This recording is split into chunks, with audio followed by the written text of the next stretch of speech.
MTV ప్రేక్షకులకు మరొకసారి ప్రభునామన ప్రత్యేకమైన వందనాలు శుభాలు తెలియజేస్తూ ఎంటీవీ ప్రారంభించి సంవత్సరమైనటువంటి శుభ సందర్భంగా మరి వీక్షకులందరికీ ముఖ్యంగా ఎంటీవీ ఛానల్ అధినేతలు శ్రీ మాణిక్యరావు గారికి, వారి కుటుంబానికి, వారితో కలిసి పనిచేస్తున్న సిబ్బంది అందరికీ ప్రత్యేకంగా మరొకసారి ప్రత్యేకమైన శుభాకాంక్షలు తెలియజేస్తున్నాం. ఇప్పటికే ఈ ఛానలు శరవేగంగా మరి ప్రజల్లోనికి దూసుకు వెళుతూ అనేక మంది చేత ఆదరించబడుతున్న ఛానల్గా ఉండడాన్ని బట్టి ఎంతో సంతోషిస్తున్నాం. ఇంకా రానున్న దినాల్లో లక్షలాది మందికి ఆశీర్వాదకరంగా ఈ ఛానల్ ఉండాలని మనస్ఫూర్తిగా కోరుతూ మరొకసారి అందరికీ కూడా మరి ప్రత్యేకమైన శుభాకాంక్షలు తెలియజేస్తూ, ముఖ్యంగా ఈరోజు వారి వైవాహిక దినోత్సవాన్ని జరిగించుకుంటున్న ఎంటీవీ అధినేతలు మరి శ్రీ మాణిక్యరావు గారికి, వారి సతీమణి గారికి మరొకసారి మనందరి తరపున, నా తరపున, మా కుటుంబాల తరపున, ఏలూరులో ఉన్న మన్నా చర్చ్ తరపున, మా తండ్రి గారు బిషప్ అయ్య గారు, ఎలీషా రాజయ్య గారి తరపున వారికి ప్రత్యేకంగా పెళ్లి దిన శుభాకాంక్షలు కూడా తెలియజేస్తున్నాను. నిశ్చయముగా దేవుడు ఈ ఛానల్ను, ఈ కుటుంబాన్ని ఇంకా బహుగా దీవించి ఆశీర్వదించునుగాక. Amen, amen.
దేవునికి మహిమ కలుగునిగాక. నేను మరి మీరు చాలామంది తెలుసు, ఇక మన్నా తమ్ముడు జ్యోతిరాజు, మేము ఇరువురు కలిసి మా అమ్మ నాన్నగారితో ఏలూరు వచ్చాం. ఎందుకు ఇద్దరే రావాల్సి వచ్చింది, ఐదుగురు ఎందుకు రాలేదంటే, మరి ఐదుగురు ఇక్కడ వచ్చి ఉండడానికి కావాల్సిన వసతులు మాకు ఇక్కడ లేవు. ఎందుకంటే మేము కూడా మీకు ఒకవేళ ఆ దినాల్లో ఎవరైనా, అక్కడే మేము ఉన్నాం, ప్రారంభం అదే 1984 సంవత్సరంలో. అయితే అక్కడికి వచ్చిన తర్వాత నిజం చెప్పాలంటే మరి నాన్నగారు, అమ్మ మా పరిస్థితులు అంత గొప్పవేం కాదు. ఉన్న 2 రూములు కూడా ముళ్ళ తుప్పల మధ్యలో ఉందన్నమాట. రోడ్డుకి పక్కనే కానీ కొంచెం లోపలికి ముళ్ళ తుప్పల మధ్యలో. ఆ ముందు నుంచి మన్నా చర్చి ముందు నుంచి బాగా వెనక భాగం తీసుకుంటే వెనక ఉండేది, ముందంతా కూడా ముళ్ళు చెట్లు ఉండేవి. సో ఆ టైంలో ఇక నేను, మా తమ్ముడు, మాకు ఎవరైనా స్నేహితులు ఉన్నారంటే మేమిద్దరు ఒకళ్ళు ఆడుకుంటూ ఉండేవాళ్ళం.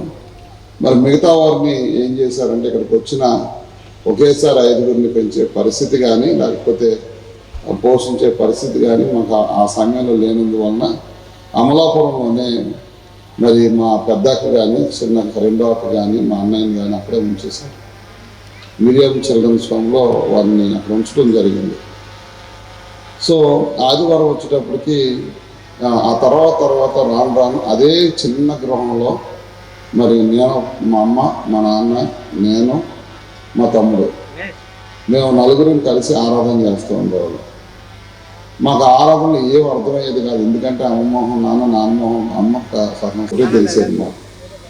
సో అటువంటి అది గ్రాండ్ స్టార్ట్ అన్నమాట మాకు. ఆ సమయంలో ఏలూరులో మన్నా పరిచయాల తరఫున అప్పుడప్పుడు వారు వారంలో 2-3 సార్లు వస్తూ ఎలా ఉన్నారు, మీకు యోగక్షేమాలు తెలుసుకుంటూ మరి వారు చాలా చక్కగా మమ్మల్ని సంవత్సరాలు పరిచయం చేశారేమో.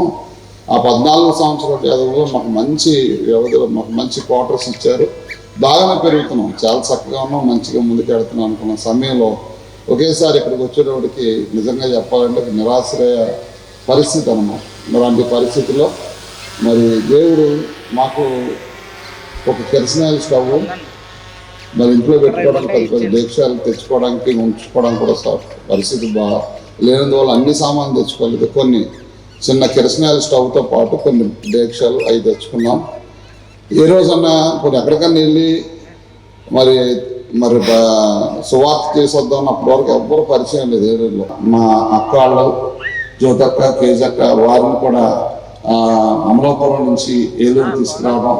ఏలూరు తీసుకొచ్చిన తర్వాత మా 5గురు మా నాన్నగారికి ఎలాంటి వాళ్ళం అంటే, ఒకళ్ళు మాకు 5గురికి కూడా చిన్నప్పటి నుంచి వారు నేర్పించిన శ్రేష్టమైన విద్య ఏంటంటే శనివారం వస్తే మందిరం కడగాలి, కార్పెట్లు వేయాలి, మొత్తం అన్నీ శుభ్రం చేయాలి. ఇంకోటి ఏంటంటే డ్రమ్మ కొట్టాలి, పాటలు పాడాలి.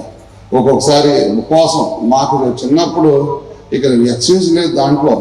శనివారం ఉపవాస ప్రార్థన అంటే శనివారం అసలు గిన్నె పెట్టేవాళ్ళు కాదు. దేవునికి స్తోత్రం. అంత కఠినంగా మా 5గురిని కూడా ఉపవాసాలు ఉంచారు. మరి మేము పెరుగుతున్న సమయంలో, మాకు లేని సమయంలో మరి మా నాన్నగారు అమ్మ స్వార్థ పరిచయలు వెళ్తున్నప్పుడు మా అక్క, మా పెద్దక్క మమ్మల్ని మరి ఒక తల్లిగా మమ్మల్ని చూసుకుని పెంచుతూ ఉండేది. మా ఇంట్లో ఎక్కువ శ్రమజీవి ఎవరంటే మా పెద్దన్న. చిన్నప్పటి నుంచి కూడా మా పెద్దన్న చాలా పనులు చేసేవాడు. చర్చిలో ఫ్యాన్లు పోయినా, ఇంట్లో గ్యాస్ పనులు తాగాలన్నా, ఏ పనులు తేవాలన్నా అన్న చాలా కష్టపడేవాడు, చాలా రిపేర్లు చేసేవాడు పనిగా చాలా. అంతేకాకుండా ఏదన్నా పావులు వచ్చిన ధైర్యంగా ఆయనే చంపేవాడు. మంచి ఉన్నతమైన పరిచయం చేశారు. ఆ తర్వాత మా చిన్నబాబు గారి గురించి చాలా చెప్పచ్చు, కానీ ఇది సమయం కాదు. మరొకసారి తప్పకుండా నేను చెప్తాను.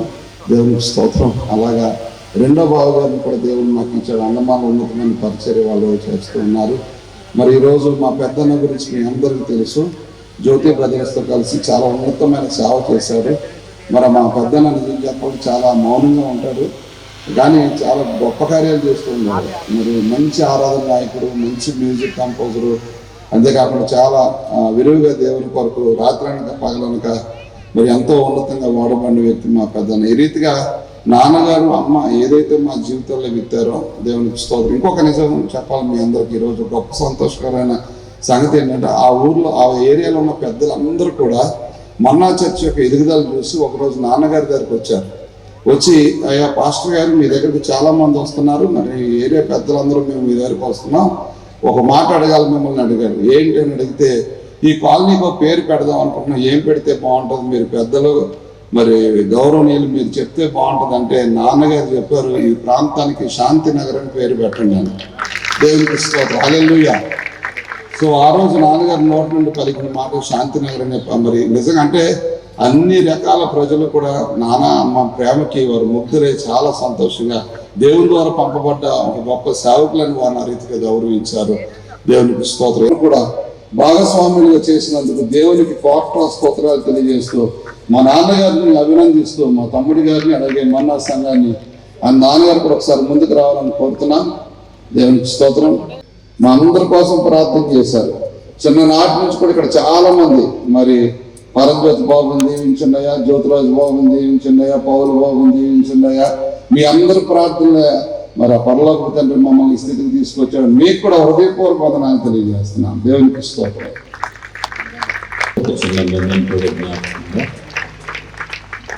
చక్కటి గ్రీటింగ్స్ సాక్ష్యం ఇచ్చిన యేసుకొలను వందనాలు. అలాగే ఈ సమయంలో నాన్నగారు మరి సునీత పాస్టర్ కూడా బాధలో పల్లెటూరు ఇల్లు ఇచ్చిన ప్రభుత్వం నిలబడి ఘనమైన సేవ చేయడానికి దేవుడు ఇచ్చిన గొప్ప భాగ్యాన్ని బట్టి దేవుని స్తుతిస్తున్నాను. మరి మేము ఇక్కడికి వచ్చినప్పటికి కూడా చాలామంది ఆరంభ విశ్వాసులు ఉన్నారు. మరి వారు మా కొరకు ఎంతో ప్రార్థించారు. వారు మేము కలిసి ఉపవాసాలు ఉన్నాం, కన్నీరు కాల్చారు. దేవుడు మా చేత మరి సంఘాన్ని అంచెలంచెలుగా ఆశీర్వదించి బలపరిచిన దాన్ని బట్టి ప్రభుని స్తుతిస్తున్నాను. తర్వాత మరి బిషప్ గారి దినాన్ని వచ్చి జ్యోతిరాజు గారు ఇక్కడ అసోసియేట్ పాస్టర్గా ఉండాలి అని చెప్పి అభిషేకించి ప్రార్థించి ఆయనకు సహాయ సంకల్పంగా పెట్టారు. అప్పటి నుండి కూడా బాధ్యతను ఆయన కూడా తీసుకుని సంఘ అభివృద్ధి కొరకు అనేకమైన కార్యక్రమాలు చేపడుతూ వారి ఇరువురు కలిసి ఇక్కడ దేవునికి పరిచయం చేయడానికి దేవుడు ఇచ్చిన కృపను బట్టి దేవుడికి స్తోత్రం చెల్లిస్తున్నాం. దేవుని నామానికి మహిమ కలుగునుగాక. మన ప్రభు అయిన యేసుక్రీస్తు నామములో మీ అందరికీ నా ప్రత్యేకమైన వందనాలు తెలియజేస్తున్నాను. దయతో నన్ను మన్నించాలి, నేను ఎప్పుడు నిలబడినా ఇలాగే ప్రారంభించేదేంటి అని అనుకోవద్దు. నా హృదయంలో ఉన్న కృతజ్ఞత 40 years of God's faithfulness, 30 years of God's faithfulness, God's grace. దాన్ని జ్ఞాపకం చేసుకుంటప్పుడు దేవుని మహిమపరుస్తూ ఉన్నాను. అలాగే ప్రాముఖ్యంగా వచ్చి మీ అందరికీ నా ప్రత్యేకమైన వందనాలు.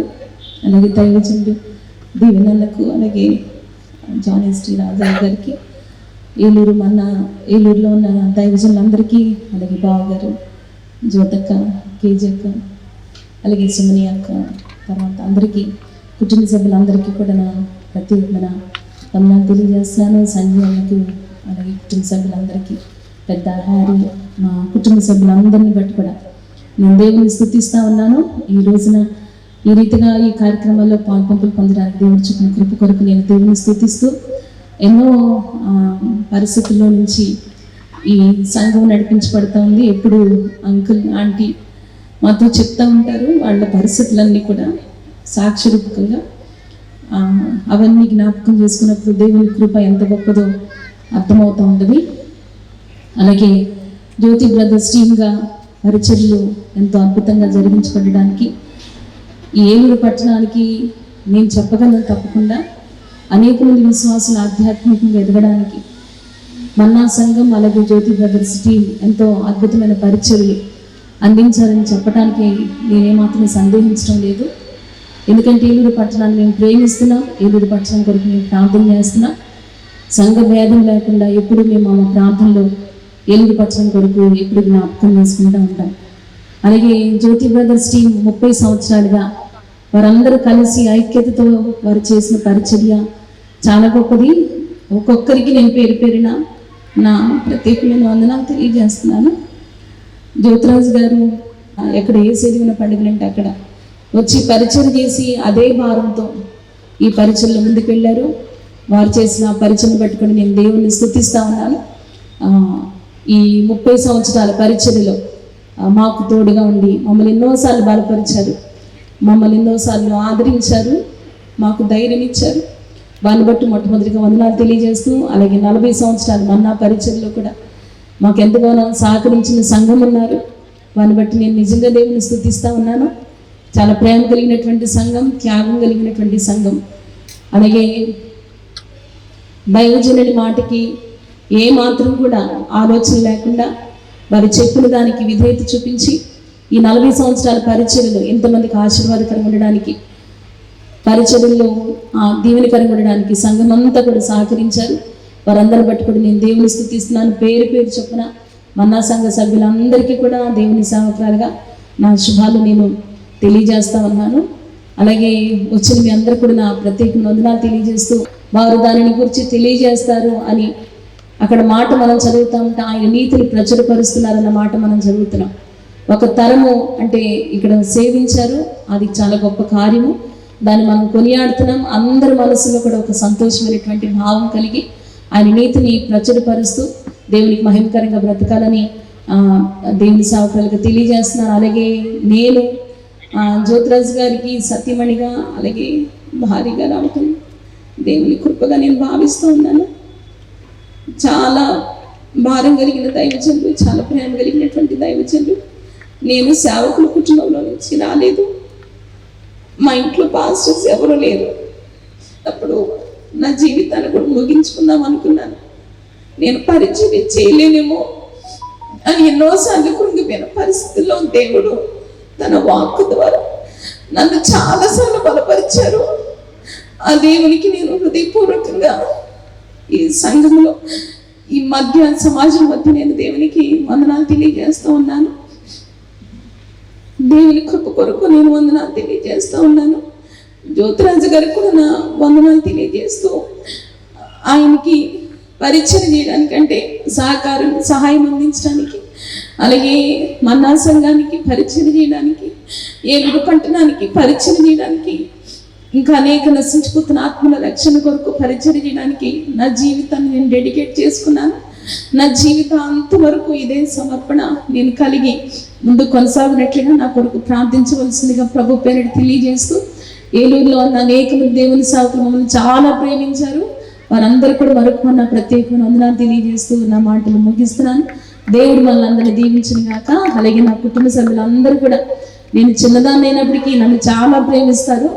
వాళ్ళు నాకు చూపించిన ప్రేమను బట్టి కూడా వారికి నా ప్రత్యేకమైన వందనాలు తెలియజేస్తూ, పండుగలు దేవునికి కృతజ్ఞత, అలాగే సహకరించిన ప్రతి ఒక్కరికి కృతజ్ఞత తెలియజేసే ఈ ప్రత్యేక కార్యక్రమాన్ని బట్టి నేను దేవుని శుద్ధాత్మ త్రిత్వదేవుని కృపయు సమాధానమును మనకు కలుగును గాక.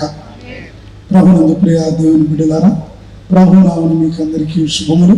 ఈ ప్రత్యేక సమయంలో జ్యోతి బ్రదర్స్ను అలాగే మన్నా చర్చ్ వారిని అభినందించడానికి దేవుడు నాకు ఇచ్చిన అవకాశాలను బట్టి దేవునికి వందనాలు చెల్లించుకుందాం. మొట్టమొదటిగా 1984 సంవత్సరంలో ఫిబ్రవరి మాసంలో నేను శాంతినగర్ 14 లైన్లోకి వెళ్ళా. అదే సంవత్సరం మే నెలలో ఇదిగో పెద్ద ఆయన బిషప్ తండ్రి గారు అక్కడికి వచ్చారు. సరే, అప్పుడు ఇప్పుడు చెప్పారు తుప్పలని ఎకరానికి ఒక ఇల్లు ఉండేది మాకు. ఇప్పటికి కూడా 14 లైన్లో ఉన్న అమృత మ్యాన్షన్స్ మా ఇంటికి 3 పక్కల ఖాళీ, 4 పక్కన రోడ్డు. అలాంటి పరిస్థితుల నుంచి ఈరోజు మన్నా చర్చ్ ఎలా ఉందో మనకు తెలుసు. అద్భుతమైనటువంటి కట్టడం దేవుని కోసం మహిమకరంగా కట్టబడింది. నేను విజయవాడ నుంచి వస్తూ ఆ పోలీస్ పెట్రోల్ బంక్ దగ్గర పెట్రోల్ పోయించుకోవడానికి నా దగ్గర పెద్ద ఆయన స్నేహితుడు ఉన్నాడు. నువ్వు వెళుతూ ఎస్పీ ఆఫీస్ అవతల ఉన్నటువంటి మన్నా చర్చను చూపిస్తున్న లైటింగ్లు పెట్టుండే. చాలా కష్టపడ్డారు. ఆయన కష్టానికి మన విలువ కట్టనే. మన్నా చర్చ్ అడవి లాంటి స్థలానికి వచ్చి, ఒక్క మనిషి లేని స్థలానికి వచ్చి ఈరోజు చెప్తున్నారు కదా గారు 3000 మంది సంఘంగా ఆశీర్వదించబడింది. ఇక్కడ ఉన్న ఐసీఎం చర్చ్ బిషప్ గారు ఈ ప్రక్కన ఉంటుంది మన కథలో. ఇప్పుడు ఉన్నటువంటి మూడీ గారి ఫ్యామిలీస్ కానివ్వండి, డాక్టర్ కేవీ జాన్ గారి కుటుంబాలు, ఇవన్నీ కూడా ఐసీఎం ప్రొడక్షన్ ఒకప్పుడు. తర్వాత దేవర్ అట్రాక్టెడ్ బై పెంటికోస్టలిజం, వారు మమ్మల్ని విడిచి వెళ్ళిపోయారు. కానీ ఇప్పుడు ఇక్కడ చూడండి, ఇక్కడున్న క్రిస్టఫర్ గారు ఇక్కడ మొదలు పెడితే ఆ చివరున్న సునీల్ ప్రేమ్ కుమార్ ఆయన పెళ్లి కూడా చేశారు. వీళ్ళిద్దరూ ఈ ప్రారంభం నుంచి ఆ చివరి వరకు ఐసీఎం ప్రొడక్షన్ వీళ్ళు. వాళ్ళ తాతగారు జువనపూడి ఆశీర్వాదం గారు 25 ఏళ్ళు పనిచేసి చీఫ్ పాస్టర్గా ఐసీఎంకి వెళ్ళిపోయారు. వీళ్ళ నాన్నగారు జేకే ప్రసన్న కుమార్ గారు ఉన్నప్పుడు ఏలూరులో ఒక 20 ఏళ్ళు 25 ఏళ్ళు సంగీతం అంటే ఐసీఎం. ఆ తర్వాత ఆయన సినీ ఫీల్డ్కి వెళ్ళిపోయాడు. ఆ తర్వాత జ్యోతి బ్రదర్స్ సేరెడ్డి కళాశాలలో ఫస్ట్ కాన్సర్ట్ పెట్టినప్పుడు ఆయన ఇంటర్మీడియట్లో చదువుతున్నాడు, 10th క్లాస్ అయిపోయింది. బ్రహ్మాండమైనటువంటి కాన్సర్ట్. ఎర్నెస్ట్ కొమ్మనపల్లి గారు వచ్చి ఆయన అభినందిస్తున్నప్పుడు నేను అక్కడే ఉన్నాను, సిఆర్డి కళాశాల ఆడిటోరియంలో 1992. అప్పటికి నేను అక్కడ సిఆర్డి కళాశాలలో స్టూడెంట్ లీడర్. నేను మా తమ్ముడు విక్రమోస్ గారు కాలేజ్ ప్రెసిడెంట్ చేశారు అక్కడ. ఆ స్టూడెంట్ లీడర్గానే ఉండేవాడిని సిఆర్డి కళాశాల ఆ స్టూడెంట్స్ వీళ్ళతో. అయితే మన్నా చర్చి దగ్గర, లేకపోతే డైమండ్ రాజ్ అన్న దగ్గరే. ఇది 6 లైన్, ఇది 14 లైన్. శాంతినగర్ విచిత్రంగా ఉంటుంది. 1వ లైన్ నుంచి అటు వెళ్ళి ఉప్పరగూడెం వరకు, మళ్ళీ 7వ లైన్ 1వ లైన్ నుంచి స్టార్ట్ అవుతుంది. 14 లైన్లో నేను ఉంటా. ఇలా దేవుని సన్నిధిలో అద్భుతంగా ఆశీర్వదించబడి ఆయన యొక్క సేవా ఫలితం నేను గుర్తించింది. మొట్టమొదటిగా ఏమిటంటే ఆయన కుటుంబం అంతా సేవలో ఉండడం. అందరూ చప్పట్లు కొడదాం. చప్పట్లు కొట్టి ఆ బిషప్ ఎలీషా రాజు గారిని మనం అభినందించాలి. ఎందుకంటే చాలా కుటుంబాలు ఉన్నాయి. నేను 3వ తరపు యాజక కుటుంబంలో ఉన్నా. అమృతల తండ్రి గారు ఐసీఎం బిషప్గా చేశారు, కానీ నా బిడ్డలు ఎవరిని సేవలో ఉంచలేకపోయారు. నా పెద్ద కూతురు ఎంటెక్ చదువుకుని భూపాల్ వెళ్ళిపోయింది, చిన్న కూతురు బీటెక్ చదువుకుని బెంగళూరులో ఉంది, కొడుకేమో డాక్టర్ గారు, కోడలు డాక్టర్ గారు. నేను ఇన్నేళ్ళు వచ్చాక ఇప్పుడు ఆలోచిస్తున్నా నా బిడ్డను ఎవరిని సేవలో పెట్టలేకపోయాను అని. కానీ ఆ రోజుల్లో ఉన్న మెయిన్ లైన్ చర్చెస్లో ఉన్న సమస్యను బట్టి నా బిడ్డను సేవకు ముందు తీసుకురాలేకపోయాను. కారణం ఏమిటంటే సిఎస్ఐ చర్చ్ అయినా, లూథరన్ చర్చ్ అయినా, ఐసీఎం చర్చ్ అయినా, బాప్టిస్ట్ చర్చ్ అయినా నేను సేవలోకి వచ్చే ఆ సమయానికి ఉన్న పేరు ఏమిటంటే పాదుర్ల పిల్లలు చదవరు, పాదుర్ల పిల్లలు పోరంబోకులు. కారణం సంఘాలు మమ్మల్ని ప్రేమించి మా బిడ్డల్ని సంఘస్థులు ఎత్తుకుంటారు. తహసీల్దార్ ఉన్నా మా సంఘంలో నా పిల్లల్ని ఎత్తుకుంటారు.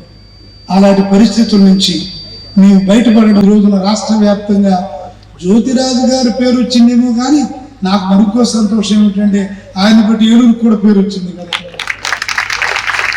జ్యోతిరాజు గారు ఎవరంటే ఏలూరు జ్యోతిరాజు గారు అంటారు, దీవుని కుమార్ ఎవరంటే హైదరాబాద్ దీవుని కుమార్ అంటారు. ఏపీ కౌన్సిల్ ఆఫ్ చర్చెస్లో నేను ఉపాధ్యక్షుడిగా ఉన్నాను, నా చర్చ వారు కూడా దానిలో సభ్యులుగా ఉన్నారు. చాలా అద్భుతమైనటువంటి సేవ జ్యోతి బ్రదర్స్ చేశారు. నేనైతే నేను చేయలేని పని ఎవరు చేసినా, శత్రువు చేసిన అభినందించే తత్వం నాది.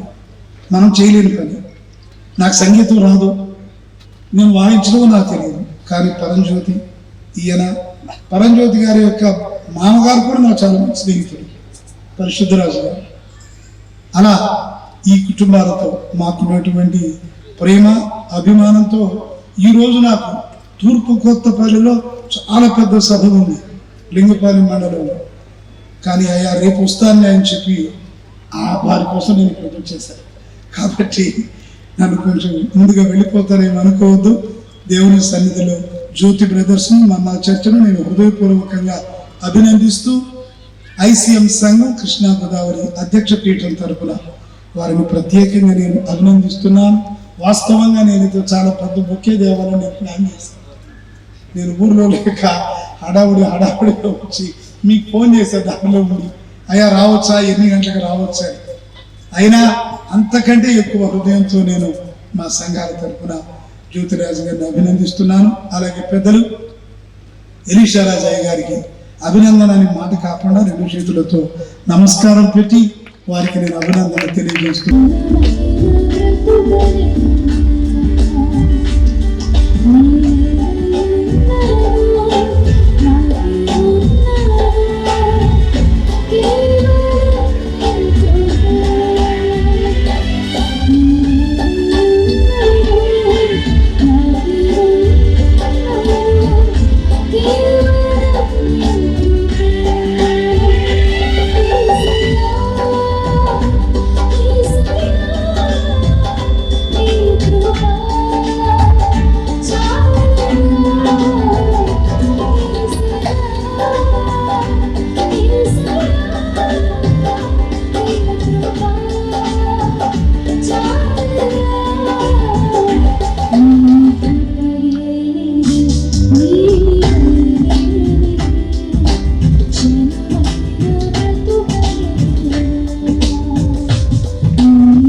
పోషించలేనేమో, వారిని సరిగ్గా చూడలేమేమో. కాబట్టి ఇద్దరితో వచ్చి ఎంత ప్రయాసమైనటువంటి నీరు అవసరం. ఆ నీరు లేకపోతే నా పరిస్థితి ఎలాగుంటుందో నేను చెప్పక్కర్లేదు ఇక. కాబట్టి ఆ శరీర సంబంధమైన ఈ దాహము తీరడానికి నీరు ఎలా అవసరమవుతుందో అలాగే నీ ఆత్మకు దాహము తీరడానికి ఇదిగో యేసయ్య వాగ్దానము చేసినటువంటి జీవజలమును గురించి మనం ఇక్కడ చదువుతా ఉన్నాం. ఈ రోజున ఆశ కలిగినటువంటి వారిగా మనం ఇక్కడికి వచ్చాం. 3 రోజులు ఈ అద్భుతమైనటువంటి కూడికల్లో మనం పాలు పొందడానికి కారణం ఏంటంటే ఈ ఆత్మ ఎంతో ఆశతో కనిపెడతా ఉంది. ప్రభువా, ఈ రోజుల్లో నీ గురించినటువంటి ఈ అద్భుతమైన కూడికలు, ఈ శుభవార్త కూడికలు, ఈ అద్భుతమైనటువంటి నీ సన్నిధిని అనుభవించేటువంటి ఆరాధన కూడికలు ఇవన్నీ చాలా తక్కువైపోయాయి. ఇక్కడ మీ ఆంధ్రాలో ఎలా ఉన్నదో నాకు తెలియదు, కానీ పరిస్థితులు తెలంగాణలో హైదరాబాద్లో చూసినట్లయితే మాకు సభలే అసలు చాలా తక్కువైపోయాయి. ఇప్పుడు ఎంత ఆశగా అక్కడ ఉన్న ప్రజల పరిస్థితి ఎలాగుంది అని అంటే, ఎక్కడ మీటింగులు జరుగుతాయా, ఎక్కడికి దైవజనుడు వస్తున్నాడా, ఎక్కడికి ప్రవక్త వస్తున్నాడా, ఆ దైవజనుని మాటలు ఏ రీతిగా ఉండబోతున్నాయి, నాకు సేద తీర్చేదిగా ఉంటున్నాయా, నన్ను ఉజ్జీవింపచేసేదిగా ఉంటున్నాయి, కాబట్టి నేను అక్కడికి వెళ్ళాలి అనే ఆశ ఎంత రెట్టింపైపోతా ఉందో. కాబట్టి దేవుని బిడ్డరా, ఇక్కడ కూడా నీ ఆత్మకు దాహము తీరడానికి ప్రభు వాగ్దానం చేస్తూ ఉన్నారు. ఈ రాత్రి సమయంలో లేఖనంలో ఆయన జీవజల నదిని నీకు ప్రవహింపచేస్తాను అని అంటున్నాడు. ఆ మాటకు వస్తే దాని గురించి కొన్ని లేఖన భాగాలు చూడాలని ఆశపడుతున్నాను. యోహాను సువార్తలోనే 7వ అధ్యాయం, యోహాను సువార్త 7వ అధ్యాయము అని నేను చెప్పిన వెంటనే మనందరికీ కూడా బాగా జ్ఞాపకం వచ్చేటువంటి ఒక సంఘటన అక్కడ ఉంది. అదేంటంటే, ఆ మహా పండుగలో అంచె దినమైనటువంటి ఆ రోజున, మహాదినమైనటువంటి ఆ రోజున ప్రభు ఒక మాట చెబుతా ఉన్నాడు. ఈ యోహాను సువార్త 7:37 నుండి 39 వచనాలు. ఆ వచనాల్లో ఆయన మాట్లాడుతున్నటువంటి మాట, ఆయన అనుగ్రహించేటువంటి జీవ జలములను గురించి మాట్లాడుతూ ఉన్నాడు, ఆచరిస్తా ఉన్నారు. ఆ పండుగ చాలా చారిత్రాత్మకమైనటువంటి పండుగ. బైబిల్లో మనము పాత నిబంధన గ్రంథంలో ఇశ్రాయేలీయుల యొక్క చరిత్ర గనుక చదివితే దాని గురించినటువంటి ప్రాముఖ్యత చాలా స్పష్టంగా రాయబడి ఉంటుంది. ఈ పండుగ దినాలన్నింటిలో కూడా యూదులు వారి యొక్క గృహాలను విడిచిపెట్టి వారు పర్ణశాలలోనికి వచ్చి అక్కడ వారు నివసించడం జరుగుతూ ఉంటుంది. ఆ దినాలన్నీ కూడా ఆ రీతిగా వారు అక్కడ ఉంటూ, ఆ ఇశ్రాయేలీయులు ఐగుప్తు బానిసత్వం నుండి బయలుదేరిన తర్వాత వారు అరణ్యంలో సుమారు 40 సంవత్సరాల పాటు వారు యాత్ర చేసుకుంటూ వెళ్ళిపోతా ఉన్నారు. దేవుడు అనేకమైనటువంటి అద్భుతమైన కార్యాలు వారి పట్ల జరిగిస్తూ వచ్చాడు. కాబట్టి వీటన్నిటిని గురించినటువంటి జ్ఞాపకాలు, చారిత్రాత్మకమైనటువంటి సంఘటనలు, వీటన్నిటిని కూడా జ్ఞాపకము చేసుకుంటూ ఈ పండుగను వారు ఆచరించాల్సినటువంటి అవసరత వారికి ఉంటది. అంటే ఈ పండుగను ఆచరించి కొన్ని విధి విధానాలు అక్కడ ఉన్నాయన్నమాట. ఏదో ఊరికనే సెలబ్రేషన్స్ అండి, పండుగలు కాబట్టి ఊరికనే వెళ్ళిపోదాం గుంపులో అందరితో కలిసి అన్నట్టుగా కాదు. ఆ సభకు వచ్చే ప్రతి వారు కూడా, పండుగకు వచ్చే వారు ప్రతి వారు కూడా ఒక ప్రత్యేకమైనటువంటి ఉద్దేశంతో అక్కడికి రావాలి. అక్కడికి వచ్చిన తర్వాత ఊరికనే కుర్చీల్లో కూర్చుని వెళ్ళిపోవడం కాదు. వారు కొన్ని కార్యక్రమాలు చేయాలి, కొన్నిటిని జ్ఞాపకం చేసుకోవాలి. దేవునికి కృతజ్ఞతా భావముతో వారు దేవుని సన్నిధిలో కనిపెడుతూ ఆ రీతిగా ఆ పండుగను ఆచరించాలి. అట్టి ఆ పండుగల యొక్క చివరి రోజున దేవుని బిడ్డలారా, ప్రభు ఈ మాటలు చెప్పాడు. ఏమన్నాడైనా, నా యందు విశ్వాసం ఉంచువాడు ఎవడో వాని కడుపులో నుండి ఏమొస్తుందండి, జీవజల నదిని పారజేస్తాను అని అంటున్నాడు. స్తోత్రం కలుగును గాక. మస అనేది శోధించుట అనే దానికి అర్థంగా కనబడుతుంది. శోధించుట మస. రెండవది మెరీబా అంటే వాదించుట. శోధించుట, వాదించుట ఎగ్జాక్ట్ గా వారు చేసిన పని అది. అక్కడ ఇశ్రాయేలు జనాంగం ఆయనను శోధించారు. దేవుని శోధించి ఆ తర్వాత ఆయన ఏర్పాటు చేసినటువంటి నాయకుడు దేవుని యొక్క సేవకునితో విభేదించి వాదించి ఇష్టం వచ్చిన రీతిగా మాట్లాడారు. రెండవది చూడండి, కాదేశులో ఉన్నప్పుడు కూడా గుర్తుందా, కాదేశులో ఉన్నప్పుడు కూడా అక్కడ కొంచెం నీటి కొరత కలిగింది. మరలా అక్కడ కూడా మొదలెట్టేశారు వాడు. ఏమండి, చాలా సార్లు పరిస్థితి ఇలాగే ఉంటది. వారు ప్రార్థన చేయాల్సింది పోయి నాయకుని మీద సనుగుకుంటున్నట్లుగా దేవుని వాక్యంలో చూస్తున్నాం. ఇది వారి యొక్క అవిధేయతకు సాదృశ్యంగా కనబడుతుంది. కొన్ని సమస్యలు వచ్చినప్పుడు వినండి, మన ఆలోచనల ద్వారా నీవు నేను మాట్లాడుకోవడం ద్వారా దాని పరిష్కారం వచ్చేస్తూ ఉంటుంది. కొన్నిసార్లు ఇతరుల సహాయం కోరుకుంటే వారి సలహాల ద్వారా కూడా దేవుని బిడ్డలారా పరిష్కారం వస్తుంది. ఇక మూడవదిగా, కొన్నిసార్లు వీటి వల్ల కాదు, సాక్షాత్తు దేవుని దగ్గరికి మాత్రమే రావాలి. ప్రవహించుట ఆ దూత నాకు చూపెను అని అంటున్నాడు. చూడండి, ఎక్కడి నుంచి అంటే దేవుని యొక్కయు గొర్రె పిల్ల యొక్కయు సింహాసనము నుండి ఆ పట్టణపు రాజవీధి మధ్య ప్రవహిస్తున్నటువంటి ఒక అద్భుతమైనటువంటి ఆ జీవ నదిని ఆ దూత యోహాను గారికి చూపెడతా ఉంది. ఇక్కడ స్ఫటికము వలె అని అంటున్నాడు, అంటే క్రిస్టల్. చూసారు కదా, మీకు క్రిస్టల్ తెలుసు కదా, clear as crystal flowing from the throne of God and the land. కాబట్టి ఈ గొర్రె పిల్ల యొద్ద నుండి, దేవుని యొద్ద నుండి ప్రవహిస్తున్నటువంటి ఆ సింహాసనం యొద్ద నుండి ప్రవహిస్తున్న నీరు, ఇది పవిత్రమైనటువంటి జలం. ఇది పరిశుద్ధతకు సాదృశ్యంగా కనబడుతుంది. గొర్రె పిల్ల దేవుని యొక్క సింహాసనం నుండి ప్రవహిస్తున్నటువంటి ఈ నీరు చాలా చాలా చాలా ప్రత్యేకమైనది. అది క్రిస్టల్ లాగా అది మెరుస్తా ఉంది, తల మెరుస్తా ఉన్నటువంటిది. దేవుని బిడ్డలారా, దేవుని యొక్క సన్నిధానములోనికి నువ్వు గనుక వస్తే, అక్కడ నుండి దేవుని యొక్క మందిరము నుండి, దేవుని స్థలములో నుండి ఈ లోకములోనికి ప్రవహిస్తున్నటువంటి యొక్క జీవజల నది. హల్లెలూయా. ఎవరైతే అప్పుల బాధలు ఉంటున్నారో, ఇప్పుడే నజరేయుడైన యేసు అధికారము కలిగిన నామములో ప్రకటిస్తున్నాను. ఆకాశపు వాక్యంలో ఆయన తెలుస్తున్నాడమ్మా, యేసయ్య కొట్టి వేస్తున్నాడు అక్కడ. ఆ కోర్టులో నీకు ఫేవర్ దొరుకును గాక, కోర్టులో ఫేవర్ దొరుకును గాక అని చెప్తున్నాను. ఆమె చెప్పలే, కోర్టులో ఫేవర్ కలుగును గాక. ఆ రీతిగా ప్రభువా నీ బిడ్డలకు విడుదల, నీ బిడ్డలకు జయం అనుగ్రహించమని ప్రార్థన చేస్తున్నారు. ఎవరైతే ఆత్మహత్య చేసుకోవాలని మీరు దేని గురించి మాట్లాడుతున్నారో తెలుసా? ఆత్మహత్య చేసుకుంటున్న సహోదరి.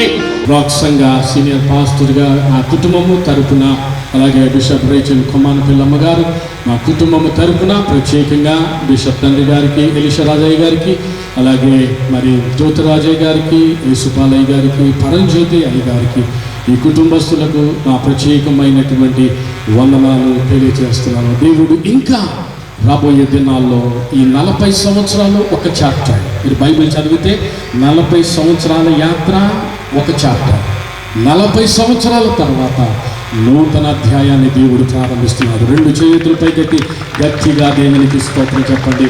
మరొకసారి ఏలూరు పట్టణం రావడం చాలా సంతోషంగా ఉంది. దేవుడి యొక్క రాకడ ఆలస్యమైతే మరలా కలుసుకుందాం. దేవుడు అందరినీ దీవించినగా.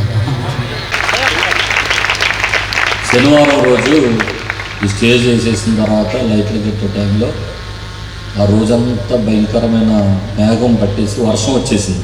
తెలుసా మీకు? శనివారం వర్షం వచ్చిందని తెలుసా? శనివారం ఆ వర్షంలో ఒకసారి ప్రార్థన చేద్దామని గ్రౌండ్కి వచ్చాను. నేను ఇంటి దగ్గర నుండి గ్రౌండ్కి వచ్చాను. వీళ్ళందరూ పని చేస్తూ పక్కన నుంచున్నారు. ఇటండి బాబు, ఏమన్నాను నేను? ఒకసారి చెప్పండి. ఇట నువ్వు చెప్పు. 3 రోజులు దగ్గరలో కనపడలేదు మాకు. టోటల్గా కనపడుతుంది. అద్భుతాలు చేసే దేవుడు ఆయన. ఆమేన్. ప్రార్థన ఆలకించేది నిజంగా తుఫానని ప్రకటించారు, కానీ 3 రోజులు ఆసక్తి కలిగిన వారి కోసం దేవుడు అద్భుతం చేశారు. సమస్త మహిమ ఘనత ప్రభావం దేవునికి చెల్లింగాక.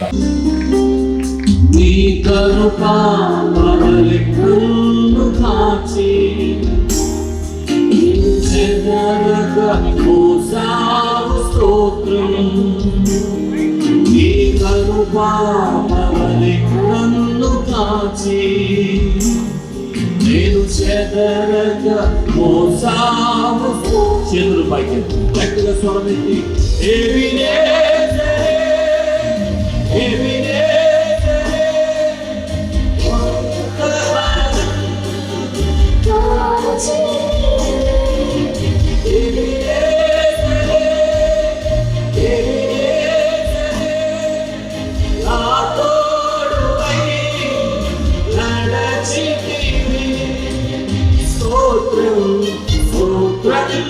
స్తోత్రం కౌగిలిలో ఆచితివి స్తోత్రం స్తోత్రం స్తోత్రం స్తోత్రం కరుపాపగా ఆచితివి స్తోత్రం నడచితివి స్తోత్రం స్తోత్రం స్తోత్రం కరుపాపగా ఆచితివి స్తోత్రం స్తోత్రం స్తోత్రం స్తోత్రం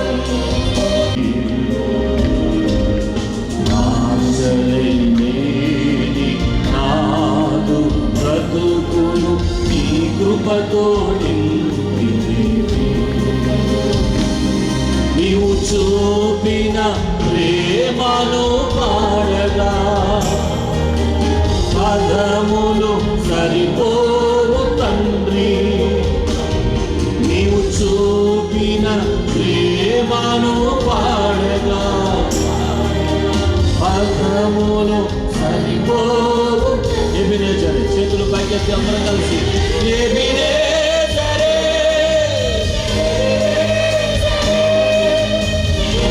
ప్రకారం ఆచితివి. ఎబినేజరే ఎబినేజరే నా తోడువై నడచితివే. స్తోత్రం స్తోత్రం స్తోత్రం.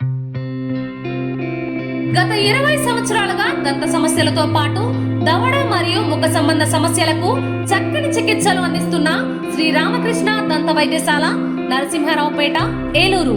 ఎమర్జెన్సీస్ లో వాడే ఆక్సిజన్ కాన్సంట్రేటర్లతో పాటు air purify, UV light steriliser, ULV fogger వంటి పరికరాల ద్వారా పరిశుభ్రమైన వాతావరణంలో చికిత్స అందించబడుచున్నది. ఆర్వీజీ ద్వారా అతి తక్కువ రేడియేషన్ ఉపయోగించి దంత వ్యాధి నిర్ధారణ మరియు రూట్ కెనాల్ వైద్యం చేయబడుచున్నది. డెంటల్ లేజర్ ద్వారా కుట్లు లేకుండా సర్జరీలు, ఇంప్లాంట్స్ కిట్స్ ద్వారా పళ్ళు లేని వారికి ఫిక్స్డ్ దంతాలు, రూట్ కెనాల్ చికిత్సలకు ఎండో మోటార్ వంటి ఆధునిక పరికరాలు కలిగిన నమ్మకమైన డెంటల్ క్లినిక్. అత్యంత ప్రామాణికమైన ఆటోక్లావింగ్ పద్ధతిలో శుభ్రపరిచిన ఇన్స్ట్రుమెంట్స్ వాడడం మా ప్రత్యేకత. దంత సమస్యలకు చికిత్సతో పాటు విరిగిన దవడ మరియు ముఖ ఎముకలకు చికిత్స, ఎత్తు మరియు వంకర దవడలకు కాస్మెటిక్ సర్జరీ, యాక్సిలోఫేషియల్ వంటి చికిత్సలకు చిరునామా శ్రీ రామకృష్ణ దంత వైద్యశాల, వేములపల్లి రెసిడెన్సీ అపార్ట్మెంట్, నరసింహారావుపేట, ఏలూరు.